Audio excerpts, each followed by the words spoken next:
The kitchen light was still burning at 2:47 in the morning when Jae-won Shin walked past the staff corridor on his way back from the kind of meeting that left gunpowder on your breath and other men's blood on your conscience. He stopped. Nobody kept lights on past midnight in his house, not in the East Wing, not in the staff quarters. He had made that rule the same week he moved his mother in 3 years ago after his father's funeral, after the inheritance papers were signed and the weight of everything his father had built settled onto his shoulders like a yoke carved from iron. He pushed the door open without knocking because men like Jae-won Shin did not knock in their own homes. The woman at the table looked up. Her pen froze mid-word above an open notebook. She had deep brown skin that caught the warm yellow light like polished amber, and her eyes, wide, startled, careful, carried that particular exhaustion that wasn't about sleep. It was the kind tired people wore when they had been crying quietly for a long time and were very good at pretending otherwise. "You're the new caregiver," he said, flat, factual.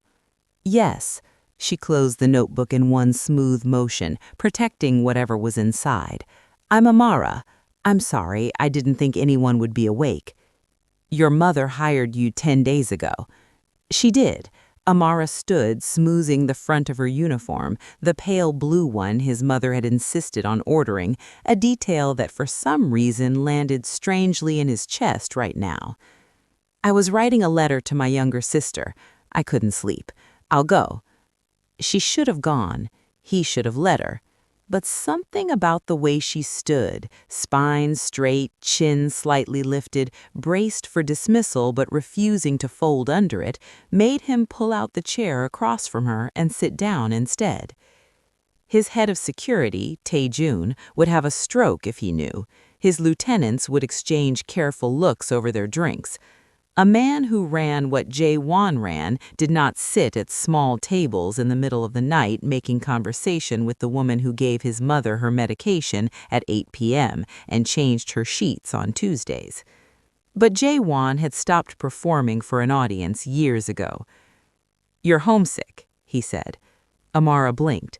Something shifted in her face, not quite surprise, not quite relief, more like recognition, like she had expected him to say something else entirely. "Very," she admitted, and the simplicity of it, the bare, unguarded honesty of that single word landed somewhere in him that hadn't been touched in a long time. He had been lied to so many times by so many people that plain truth had started to feel foreign, like a language he used to speak. "Where are you from?" he asked. "Lagos originally, but I grew up partly in Johannesburg. My mother was Nigerian, my father South African. I came to Toronto 8 months ago." "For work?" "For my sister." Her hands rested flat on the closed notebook. "Zola. She's 23. There's a specialist here, a doctor at Mount Sinai who can treat what she has. The treatments aren't covered. They cost more per month than I used to earn in a year back home." A pause. "So I'm here." Most people who entered Jae-won's orbit told him what they thought he wanted to hear. They curated themselves, packaged their stories for maximum sympathy or minimum risk. They never ever just said the real thing like it was the only language available to them. He looked at this woman, Amara, with her closed notebook and her tired, honest eyes, and felt something crack loose in the wall he'd been building since he was 19 years old. "Your mother is treating you well." The ghost of a smile. "She's kind, sharp. She told me 3 different stories this week about a boy who used to hide novels under his mattress and read them with a penlight after curfew." The smile grew. She seemed very proud of that particular detail. Jae-won pressed his back teeth together. "She talks too much." "I think she's lonely." The words landed like something thrown hard into still water. The ripples went deep. He knew his mother was lonely. He carried that knowledge the same way he carried a lot of things, carefully in a sealed compartment where acknowledging it fully would cost too much. Hearing someone else say it out loud made it real in a way he hadn't prepared for. "Take care of her," he said, standing, back to himself, back to the controlled version. "That's all I need from you." "I will." Amara looked at him directly, without fear, without the particular flinching deference he had learned to expect from everyone in his house. "You have my word." He believed her. He didn't know why, he just did. He didn't intend to come back the next week, or the week after that. Jae-won ran 3 legitimate companies and 1 organization that would never appear on any tax filing in any country. He had 15 people who reported directly to him, 43 who reported to those 15, and a network of relationships that stretched from Toronto's Bay Street towers to private airstrips in Seoul and Busan. He had a penthouse on Bloor Street West with floor-to-ceiling windows overlooking the city skyline. He had a car that cost more than most people's houses. He did not have time to check on his mother's caregiver. And yet, he found himself calling his mother on Tuesday afternoons, not just the usual Sunday evening. Found himself stopping by the house on Rosedale Valley Road on evenings when there was no urgent reason to be there. Found himself listening, actually listening, not just waiting to speak, when his mother said things like, "Amara made me ogbono soup today," and "Amara found a way to make my garden beds accessible so I can plant sitting down," and "Amara stayed with me through that documentary about the Congo, and we talked for 2 hours afterwards." His second-in-command, Park Hyun-soo, who had known Jae-won since they were 15, running errands for Jae-won's father in a city neither of them had chosen to grow up in, noticed within 3 weeks. They were in the middle of a supply negotiation, seated across from men whose smiles never reached their eyes, when Hyun-soo leaned close and said, very quietly, "You've looked at your phone 4 times in the last 40 minutes. You're never distracted." "My mother might need something." "Your mother," Hyun-soo said it with the absolute restraint of a man choosing his next words very precisely, "has a caregiver." Jae-won returned the faintest version of a warning look. Hyun-soo received it, cataloged it, and ignored it the way he had been ignoring Jae-won's warning look since 1996. "All I'm saying is that it's good. It's human. You should have more of it." Pause. "She's good with your mother." "She's extraordinary with my mother." "Then it's not a bad thing. That's all I'm saying." But they both knew it wasn't that simple. Men in Jae-won's position didn't get to have uncomplicated feelings about anything. Every attachment was a potential liability. Every soft spot was a target. He knew this. He had always known this. He went to his mother's house the following Thursday anyway, ostensibly to review the new security system installation. He found Amara in the sunroom reading aloud from a novel while his mother dozed in the armchair beside her. She didn't stop when she heard him come in. She turned a page and kept going, her voice low and even, the kind of voice that made you feel like nothing outside the room could reach you. He stood in the doorway for 5 full minutes before she looked up. No apology, no startled scrambling, just a calm acknowledgement, a brief nod toward his sleeping mother, and then she returned to the page. He sat down in the chair against the wall and stayed until his mother woke up. 3 months in, they found them in the kitchen on a weeknight, his mother seated at the table, Amara standing at the counter explaining something with her hands, while the smell of something with garlic and ginger and a particular mix of spices he couldn't name filled the room like warmth made tangible. "She's showing me her grandmother's recipe," his mother announced when she saw him. She was pleased in a way that went beyond the food. Her grandmother used to make this for all the neighbors whenever someone was sick. The whole street would smell it. "Aba with agusi, though I've had to improvise with what I could find at the market on Spadana. Your mother keeps telling me I can order anything I need online." "You can," Jae-won said. "I told her that," his mother said. "She doesn't want to spend the money." "It's your money. I'll spend it on your medication and your physical therapy and the good heating pad, not on palm oil that costs 4 times what it should." His mother caught Jae-won's eye across the room and gave him a look he hadn't seen her direct at anyone in years. It was the same look she used to give his father when his father said something that proved, once again, that he was exactly the person she had chosen to spend her life with. Jae-won looked away before she could read his face. He stayed for dinner. Afterwards, helping Amara clear the table while his mother rested, because apparently he had become the kind of man who cleared tables now. He asked about the sister, Zola. Amara's face changed when she talked about Zola. Not with grief, exactly, with something more complicated, love and fierce determination braided together. She's responding well to the new protocol. The doctor says if this continues for 6 months, she might reach remission. A pause. 6 months feels both very long and very close. What does she want to be, your sister? Amara looked up, slightly surprised by the question. A pediatrician. She's wanted it since she was 9 years old. She used to practice on her dolls. A real smile, the kind that didn't have anything to do with politeness. She'd make them appointment cards. She'll be one. She will, said with the certainty of someone who had built their entire life around making one particular thing true.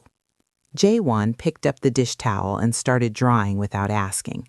You don't have to do that, Amara said. I know. They worked without speaking for a while, and the silence was the comfortable kind, the kind that didn't need filling. Outside, the first real cold of the Toronto autumn pressed against the windows. Inside, the kitchen smelled like Amara's grandmother's recipe and dish soap and something Jae-won had no name for. Can I ask you something? She said eventually. Yes. Why do you do it? She scrubbed at a pan with steady focus, not looking at him. The business, not the companies, the other thing. I'm not asking what it is. I'm asking why, if it clearly costs you something to keep doing it. Nobody had ever asked him that, not once. In 20 years of running what his father built and then building more on top of it, people asked him for things, threatened things, feared him, respected him, envied him, wanted from him. Nobody had ever simply asked him why. Because someone has to, he said finally, and the inadequacy of the answer sat in his mouth like something stale. And because I'm very good at it, he said down a dry plate. And because by the time I understood what it really was, too many people's lives depended on the structure continuing to exist. That sounds like a cage. Most things people build for safety are. Amara stopped scrubbing. She turned to look at him with those seeing eyes, the ones that didn't flinch and didn't perform. It also sounds lonely. It is. The words came out before he could decide not to say them. Profoundly lonely. Something passed between them in the quiet of the kitchen, not quite an acknowledgement, not yet an understanding, but the first footprint of both. Amara turned back to the pan. Jae-won kept drying plates. The cold pressed against the glass, and neither of them moved to close the distance, and neither of them pretended the distance wasn't there. 3 weeks later, Jae-won's phone rang at 9:22 p.m. while he was sitting across a table for 4 men who were trying very hard to look like they weren't afraid of him. He saw his mother's number and felt the particular cold that came with it. Not fear exactly, because Jae-won had trained fear out of himself years ago. Something older, something that lived beneath the training. He stood up and left the room. She collapsed, Amara said. Her voice was controlled, but he could hear the shaking underneath it. I called the ambulance. They came fast. They took her 4 minutes ago. I'm following in a car. I should have seen it coming. She'd been slower this past week. I noted it. I should have... Don't finish that sentence. He was already moving through the building, past the 4 men and their careful faces, past Hyun-soo, who fell into step beside him without being told. Which hospital? Sunnybrook. I'll be there in 15 minutes. Do not blame yourself. Keep talking to her if they let you in with her. He made it in 11. He found Amara in the private waiting room they moved him to when he gave his name, the benefits of the kind of money that made hospitals suddenly find space. She was sitting upright in a chair with her hands clasped together on her knees, and she had been crying, but she had also stopped crying, the way someone did when they decided the crying wasn't helping and they needed all their energy for something else. She looked up when he came in, something in her shoulders released by a fraction. He sat down next to her, not across from her, next to her. She was laughing this morning at a television show. She was laughing and making me describe the actors and telling me which ones had kind faces and which ones looked untrustworthy. That's her gift, character assessment at distance. I should have pushed harder about the follow-up appointment with the cardiologist. She said she was fine. I believed her. She would have convinced a cardiologist she was fine. You know this. Amara exhaled, pressed her palms flat against her knees. She's been so good lately. The garden planning, the cooking, the stories she tells. She's been alive in a way I haven't seen in old photographs. You did that. I just showed up. That's not nothing. They sat without speaking for a long time, long enough for the waiting room to empty and refill and empty again. Jae-won's phone buzzed 7 times with messages from Hyun-soo that he did not answer. The Young family was apparently making noise about a shipment dispute. He could not bring himself to care about a shipment dispute. Without thinking, when Amara's breath caught on something that was trying to be a sob, he reached over and pressed his hand briefly over hers. She looked down at it, then up at him. He didn't move his hand. She didn't move hers. When the doctor appeared in the doorway, middle-aged, the particular careful expression of someone who had practiced delivering both kinds of news, he said, "Mr. Shin, your mother is stable. She had a minor ischemic stroke, but we caught it quickly. She's asking for you." A pause, a look at Amara. She asked for you both, actually, by name. His mother looked small in the hospital bed in the way people only looked when you weren't used to seeing them still. The machines beeped with their steady, indifferent rhythm. Her eyes were sharp as ever. "Don't look at me like that," she said before either of them could speak. "Both of you. I'm not a corpse." "We scared you," Jae-won said, pulling a chair beside the bed. "I scared myself, which I'd prefer we don't dwell on." She reached out and took Amara's hand where Amara stood at the other side of the bed. "My 2 people. Good. I wanted to see my 2 people." Amara's composure broke entirely. She pressed her free hand over her mouth and cried the way people did when they had been holding it for hours. His mother made a sound that was exasperated and tender in equal measure. "None of that. I'm fine. We still have a garden to plant." "I thought I was losing you," Amara managed. "You are not so easily rid of me. I have opinions about next year's tomatoes that have not yet been delivered." She patted her hand. Then she looked across at Jae-won with an expression that was old and knowing and cutting. "She loves this family," she said, simply, like stating weather. Jae-won said nothing. His mother smiled.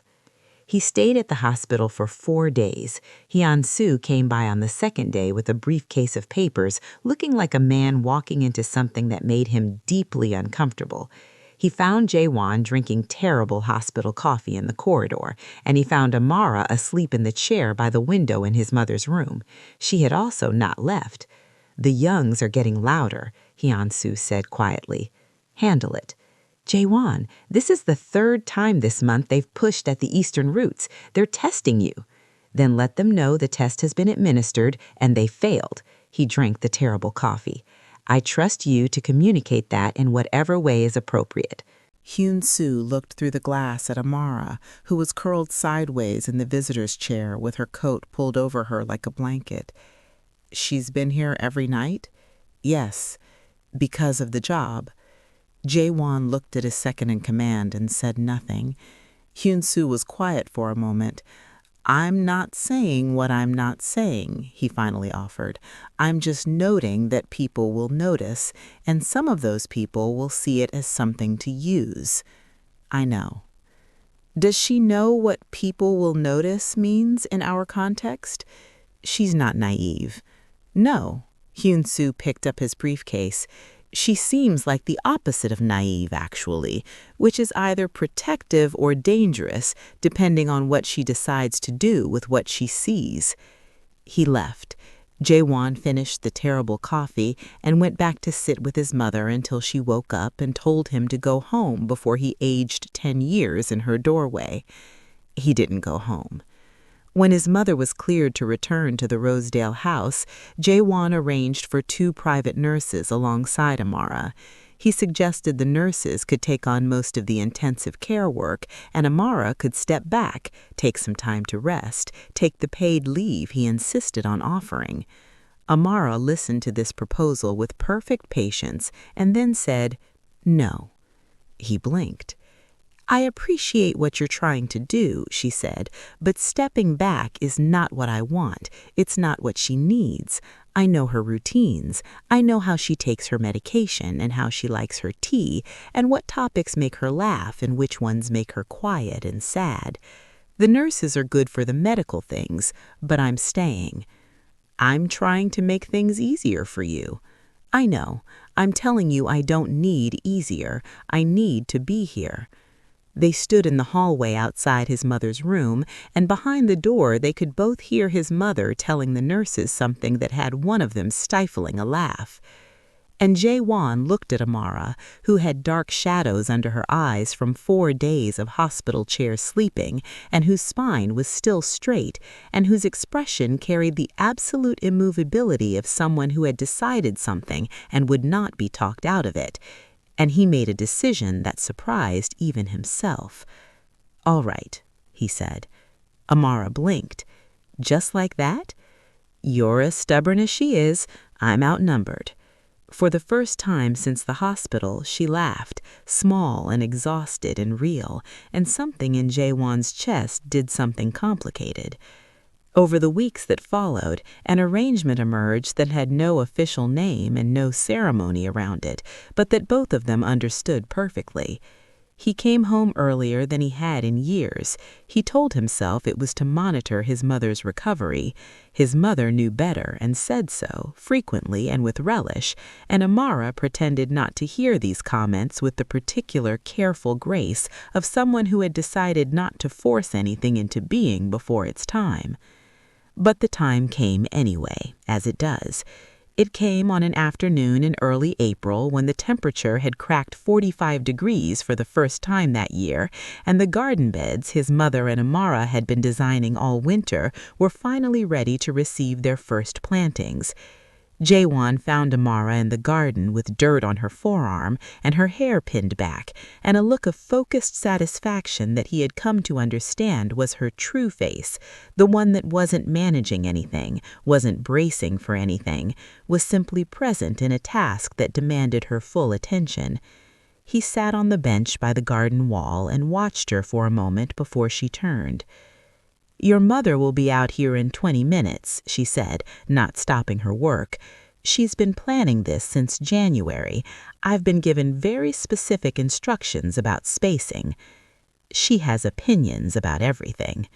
She has expertise. There's a difference." Amara sat back on her heels and looked at him. "Why are you here?" "I live here." "You have an office, you have a penthouse, you have, from what I understand, approximately 17 other places you could be at any given moment, but you've been in this garden 4 times this week." He met her eyes. "Because you're here." The silence that followed had weight to it, not the comfortable kind from kitchen evenings. This one was charged with everything that had been building since that first 3 a.m., since hospital corridors and dish towels and a hand pressed over a hand in a waiting room. Amara put down her trowel. She stood and faced him properly. Jae-won. He knew. "I know what this looks like. I know what it is and what it risks and every reason it shouldn't be what it clearly is. I'm not asking anything of you, but I needed you to understand, when I come here, it's not just for my mother. It stopped being just for my mother a long time ago." She was quiet for a moment, the kind of quiet that wasn't empty. "You scare me," she said finally. "I scare most people." "Not like that. She looked at him with the direct honesty that had undone him from the very first night.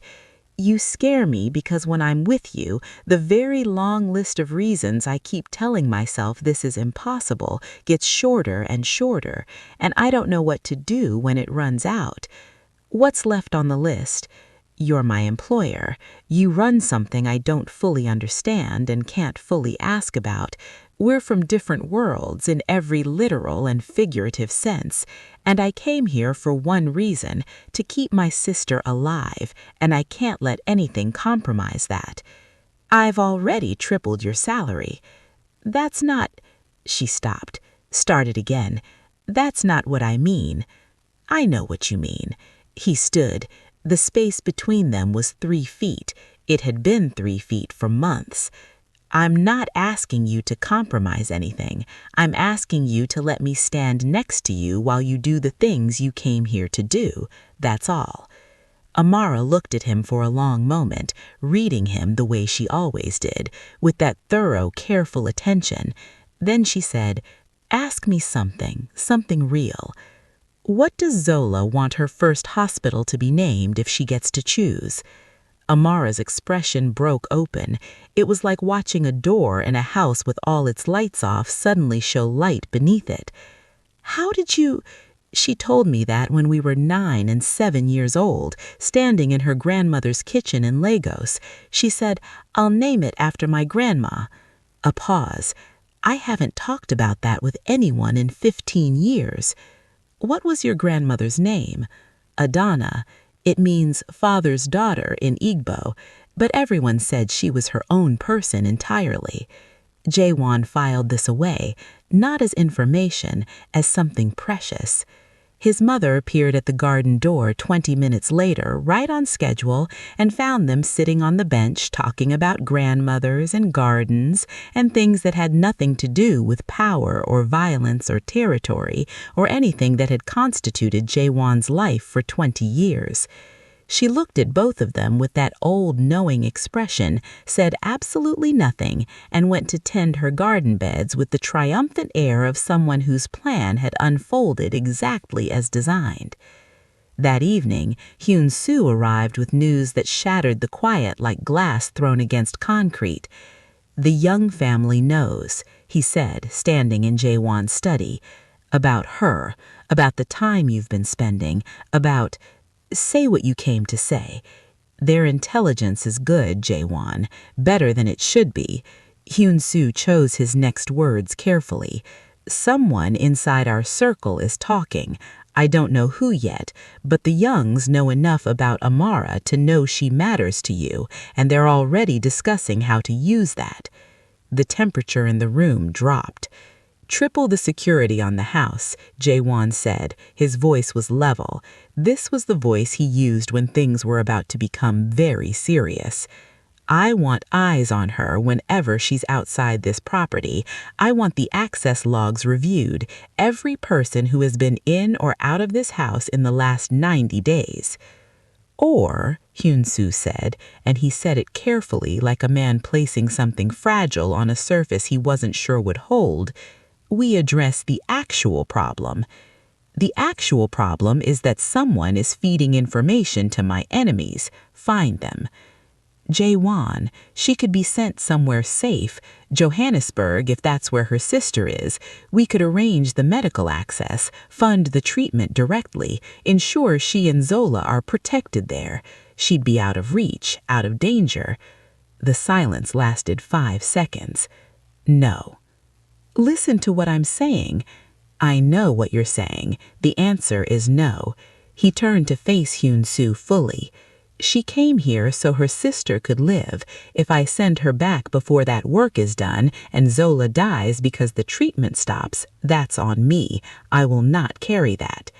And if the Youngs take her, what do you carry? Then I carry what happens to the Young family afterwards." His eyes were flat and absolute. "Find the leak, increase security, and make it very clear in whatever language the Youngs understand that Amara Ose is under my protection, and the consequences of testing that protection will be total." Hyun-soo looked at him for a long moment. "You love her." It wasn't a question. Yes. You understand what that means in our world. I understand it means I can't afford to be careless, so I won't be careless. Find the leak. 2 months after his mother came home from the hospital, the Youngs made their move. It happened on a Wednesday evening, while Jae-won was in a meeting downtown that couldn't be postponed. Amara had gone to the Korean pharmacy on Christie Street to pick up his mother's prescription, a 20-minute trip she had made a dozen times. There were 2 of Jae-won's men watching her. The Young family brought 6. The call came at 11:14 p.m. Myeon-soo's voice was stripped of everything except the essential. They took her 40 minutes ago. We lost 2 men and she's gone. The world tilted.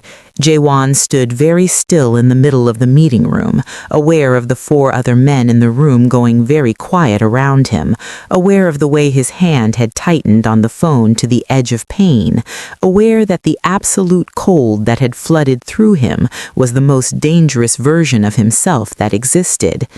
Where? Working on it. We have a vehicle ID, 20 minutes, maybe 30. What do they want?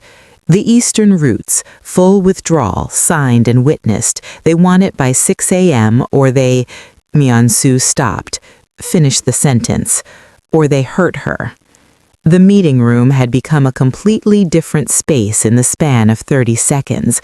The other 4 men, suppliers, rivals, partners, people who had sat across from Jae-won Shin and understood very precisely what kind of man he was, were looking at him now with a new understanding. This was not the measured, strategic, controlled power they were used to. This was something older, something that had nothing to do with territory. Jae-won put the phone down. "We're done here," he said, and walked out. His mother was awake when he got home. She always knew, somehow, when things had gone wrong. She was sitting in the living room in her robe with her hands folded, and when he came through the door, she looked at him with those sharp old eyes and said simply, "Bring her home." "I will." She would be furious if you got yourself killed saving her. She'd say you were being dramatic. Despite the cold filling his chest, something cracked. "I'll be careful." Be smart. Careful and smart aren't the same thing. His mother reached up and held his face in her hands for a moment, a gesture from childhood, from the years before everything got heavy. "My son, go." They found the warehouse in 22 minutes, a property near the Portlands, the kind of industrial building that appeared abandoned and wasn't. Myeon-soo had the layout. Jae-won had 14 men. Before they moved, Myeon-soo pulled him aside and said quietly, "There's something else, the leak I've been looking for." He paused. "It's Song Min-jae." Song Min-jae, who had been with Jae-won for 11 years, who had stood at his father's funeral, who had been in the room for 100 meetings that should never have left the room. "You're certain?" "I saw him myself 2 hours ago, outside the Young family's building on King Street. He's been selling information for at least 3 months. Your movements, your schedule, everything about Amara." Another pause. "He's the one who told them she mattered. He's the one who made her a target." The betrayal was a separate wound that would need to be attended to separately. Right now there was only one thing. "After," Jae-won said. They went in at midnight. It took 17 minutes. The power died first, the warehouse plunging into darkness, broken only by the red emergency lights that made everything look like it was happening underwater. They came through 3 entry points simultaneously. There were guards, 12 of them, all professional, all completely outclassed by men who were motivated by something more acute than professional obligation. Jae-won found Amara on the 2nd floor, a small room with a single chair and a single bare bulb and a locked door that he opened with his shoulder. She was tied to the chair, her wrists were bound, her phone was gone, and there was a cut on her cheekbone that hadn't been there this morning. But her eyes, when she looked up and saw him filling the doorway, her eyes were absolutely steady. "You came," she said. He crossed the room in 3 steps and cut the zip ties with his knife, then stood her up and checked her face and her arms and her wrists and the cut on her cheekbone that made him feel murderous in a very quiet, very focused way. "Are you hurt beyond this?" "No, they hit me when they first took me. After that, they just left me here." She was shaking, from adrenaline, from the cold of the room, from hours of sitting in a chair with her hands bound. "Jae-won, there's a man inside your organization. He was here earlier talking to the young people, Song something. I know about him. He told them about Zola, about my sister. He said if you didn't comply, they'd go to Johannesburg." The cold in Jae-won's chest became something else entirely. That was a line that didn't exist before tonight and could never be crossed. "Your sister is safe," he said. It was a promise and an order simultaneously. He was already texting with his free hand, arranging protection for Zola in a hospital in Johannesburg without having been asked. "She's safe now and she will remain safe, I promise you." They moved through the building quickly, his men clearing the path ahead. In the car, Amara sat pressed against his side, with her head against his shoulder and her hands finally still, and Jae-won held her with an arm that he had no intention of moving for the foreseeable future, and his driver had the professional grace not to look in the rearview mirror. "I was so frightened, not for me, I was frightened for you, that they'd come after me and they'd be ready for it." "They weren't ready for it." "No," she exhaled slowly. "They underestimated you. Most people do. I don't." He pressed his mouth briefly atop her head. She let him. They brought Song Min-jae to a building on the waterfront the following morning. Jae-won arrived to find his former trusted man seated in the center of a room, looking neither afraid nor remorseful, just calculating, the way men did when they had already decided the only variables were how things would end. 11 years, Jae-won said. He stood in front of him and looked at him the way you look at something you misjudged. "You got soft," Min-jae said, "flat, certain. A woman shows up in your house, and in 8 months you're unrecognizable, spending your evenings doing dishes, missing meetings for hospital visits. The Youngs didn't manufacture a weakness, they found one you handed them. She's not a weakness. Every man says that about the thing that destroys him. You've handed your enemies a door, and they will keep walking through it until there's nothing left. She was tied to a chair with a cut on her face because you gave someone her name and her schedule and told them she mattered. Whatever you thought you were doing, that's what you did. You put a woman who came here to save her sister's life in a chair in a warehouse. That's who you decided to be." Min-jae said nothing. "You won't be a problem anymore," Jae-won said, and left.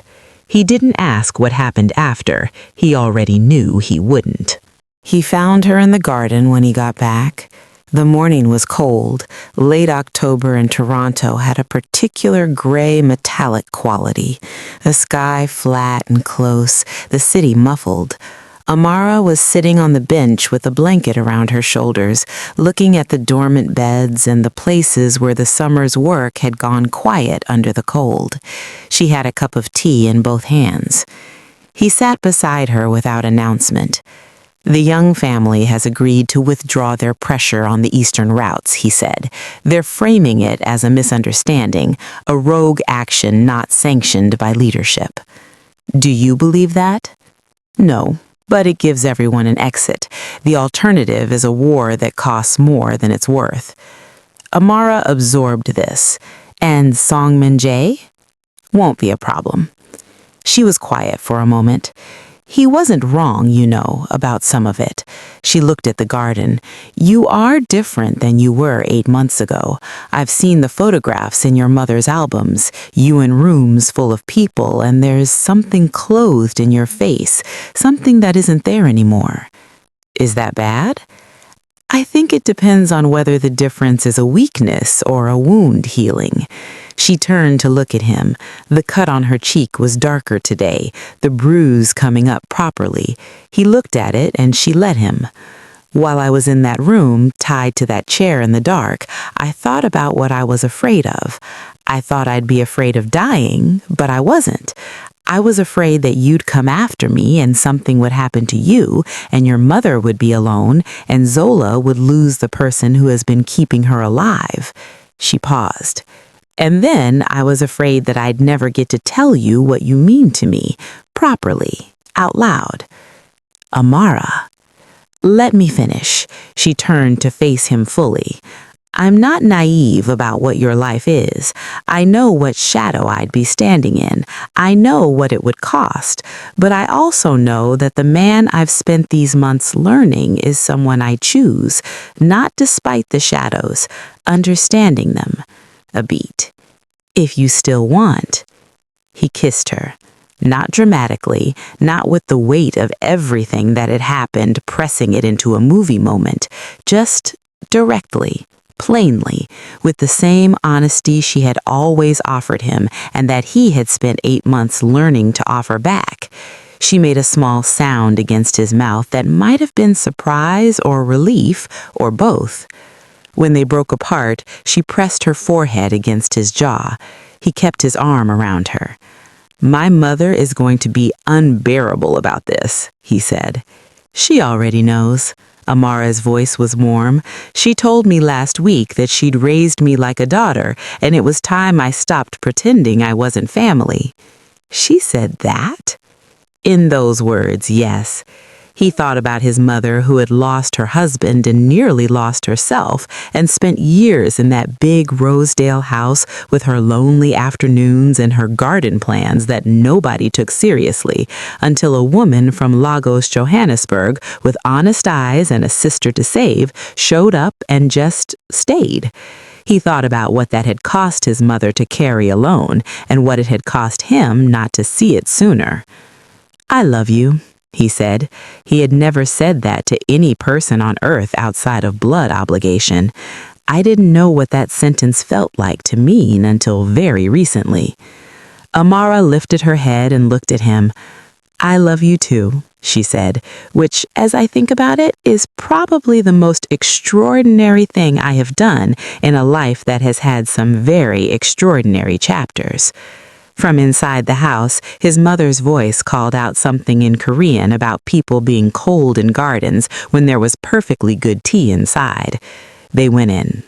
Spring came in hard that year, the kind that arrived suddenly after a long winter, everything erupting at once, the garden beds exploding with green like the soil had been waiting impatiently. His mother cried when the first tomatoes appeared. I grew this, she said, holding one up with the reverence of someone presenting a jewel. At my age, with these hands.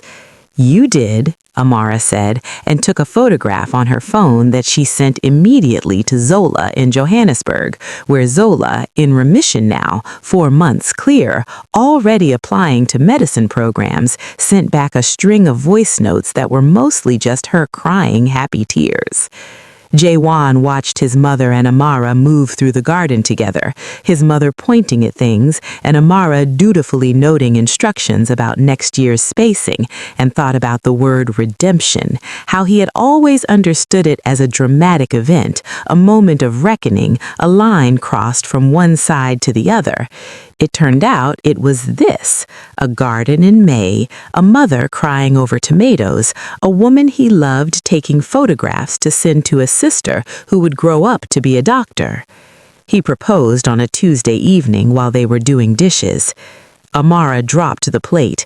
It clattered into the sink without breaking. Did you just... Yes? In the kitchen? While doing dishes? You said you don't need grand gestures, you need honesty. She picked up the plate and dried it very carefully, setting it aside with the precision of someone using a simple task to organize their feelings. Then she turned to face him. Why now? Why this? Why me? Because you showed up in my kitchen at 3 a.m. and told me the truth when every single person in my life had spent years telling me comfortable lies. Because you stayed when you found out what I was, and you stayed not because you were naive, but because you saw something worth staying for. Because my mother loves you more than she loves me, which I consider the highest endorsement available. And because I cannot imagine the rest of my life with the person who talks to plants and sends salary home for her sister and calls me out every time my left eye twitches when I'm not being honest. She was silent for a long moment. "Is that a yes?" he asked. "It's a, give me 3 days." He could live with 3 days. She told him on a Thursday, in the garden while they were putting in summer seeds. She didn't announce it, she just looked up from the soil and said yes, and went back to planting. He sat down next to her in the dirt and didn't say anything for a full minute, just sat with the weight of it settling into him like something that had been looking for its place for a long time. His mother, when told, wept comprehensively and began planning a wedding that neither of them had asked for. She used the word proper 14 times in 20 minutes. When Jae-won pointed out that half his guests would be people with complicated professional histories, and the other half would be Amara's family flying in from 2 continents, his mother said, "Then it will be a full room," and returned to her planning with terrifying momentum. Amara's sister came from Johannesburg, healthy, luminous, with her mother's eyes and her own bright electricity.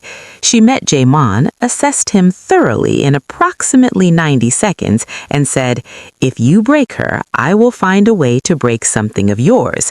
We understand each other." Completely. She grinned, all threat dissolving. "Good. She talks about you in every letter. I was beginning to think she was making you up. I sometimes wonder that myself." The wedding was held in the garden because where else? A clear evening in June, the kind that Toronto produced occasionally as if to apologize for the winters. 40 people, some in expensive suits with complicated histories, some in lace and printed fabric and the kind of joy that crossed every border. Hyun-soo stood beside Jae-won looking profoundly uncomfortable in a tie, which was the most affectionate thing he knew how to do. When Amara came through the garden gate, wearing ivory fabric trimmed with gold that her aunt sent from Lagos, her grandmother's earrings in her ears, carrying a small bunch of flowers from the garden they had planted together, Jae-won forgot briefly how to function. She was beautiful. She was home. Those were the same thing. They had written their own vows because borrowed words had never fit either of them. "I promise to protect you," Jae-won said, holding her hands. "Not because you need protecting, you are the least helpless person I have ever met, but because I need you to be safe. I promise to be honest with you even when it's expensive. I promise to do dishes and tend gardens and all the ordinary things that turn out to be the only things that matter. And I promise to love you for exactly who you are, where you come from, what you carry, and everything you're still becoming." Amara's vows were shorter.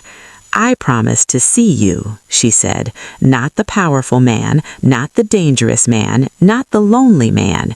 You, the one who wanted to teach history, the one who sits in gardens and believes things are worth growing. I promise to stand with you even when it's frightening, which it will be sometimes, and we both know that. And I promise to keep planting things with your mother because she has become mine too, and a promise to her is not separate from a promise to you." His mother in the front row was crying before Amara finished the first sentence. 2 years after the wedding, on a Tuesday evening when they were closing the restaurant, Amara told him she was pregnant. She said it mid-sentence in the middle of stacking chairs, as if she had been carrying the sentence around all day and simply ran out of places to put it. He set down the chair very slowly, looked at her. A child, half Korean, half Nigerian South African, half Korean, half Nigerian South African, growing up in the only city in the world where that made perfect, ordinary sense. growing up with a grandmother who would tell them about hiding books under mattresses, and an aunt who would be a doctor by the time they started school, and a mother who talked to plants, and a father who was learning, slowly, imperfectly, but genuinely, to be a person worth growing up around. "Are you happy?" Amara asked, reading his face. "I am terrified," he said honestly. "I am absolutely terrified, and I have never been happier." The restaurant had been open for a year. They called it Adana, Amara's grandmother's name, the one that meant father's daughter, but really meant her own person entirely. It served Korean and Nigerian food on the same menu, which food critics had called bold and unexpected and somehow inevitable, and which regulars simply called dinner. His mother worked 3 days a week greeting people at the door and telling embarrassing stories about Jae-won's childhood to anyone who would listen, which turned out to be everyone. The daughter arrived on a morning in May, early but robust, with Amara's dark skin and Jae-won's particular watchful eyes and a set of lungs that announced herself to the ward with impressive authority. They named her Adana for the grandmother who had taught Amara that showing up for people was the whole work. Jae-won Shin, who would grow up running between restaurant tables, learning Korean from her grandmother and Igbo and Zulu from her mother, growing up knowing that identity was not a single fixed thing, but a garden, something you tended, something that grew, something that required patience and water and the willingness to get your hands in the soil. On Adana's 3rd birthday, Jae-won found Amara in the garden with their daughter, showing her how to put seeds into the earth. Adana was very serious about it, pressing each seed in with small, deliberate fingers. "You have to ask them to grow," Amara was explaining. "Ask them?" Adana looked up, skeptical in the way of 3-year-olds who have already decided to be rigorous. "Ask them. Tell them you want them. Plants need to know someone is paying attention." Adana considered this with the gravity of a small scientist evaluating a hypothesis. Then she bent close to the soil and whispered something. Jae-won sat down on the bench. "What did she say?" he asked. Amara smiled, leaning back against him. She said, "Please grow. Someone is watching." He put his arm around his wife and the garden that had started as his mother's project and become the first place he and Amara had been truly honest with each other, and he looked at his daughter pressing seeds into the earth with ceremonial care, and he thought about what redemption actually was. Not a moment, not a reckoning, not the dramatic reversal of a life. It was Tuesday evenings in the kitchen. It was a woman who told the truth like it was the simplest available language. It was a sister who became a doctor, a mother who grew tomatoes at 80, a daughter who asked plants to grow because someone was watching. It was being worth watching. Years later, when people asked how the two of them had come to be, the restaurant owner and his wife, the woman from Lagos and Johannesburg, and the man from a Toronto that didn't often appear in photographs, Amara would say it began with a midnight kitchen and a notebook she didn't want anyone to read. Jae-won would say it began when she told him he was lonely and he couldn't pretend she was wrong. And Adana, when she was old enough to know the whole story, would roll her eyes at her parents the way children do when their parents are unbearable in their love for each other, and then privately she would think that it was the best story she had ever heard. Because it was hers. Complicated and dangerous and tender and real and absolutely, stubbornly, improbably hers. And just like that, a woman who crossed oceans to save one life ended up building an entirely different one. She didn't just survive this world, she planted herself in it and refused to stop growing.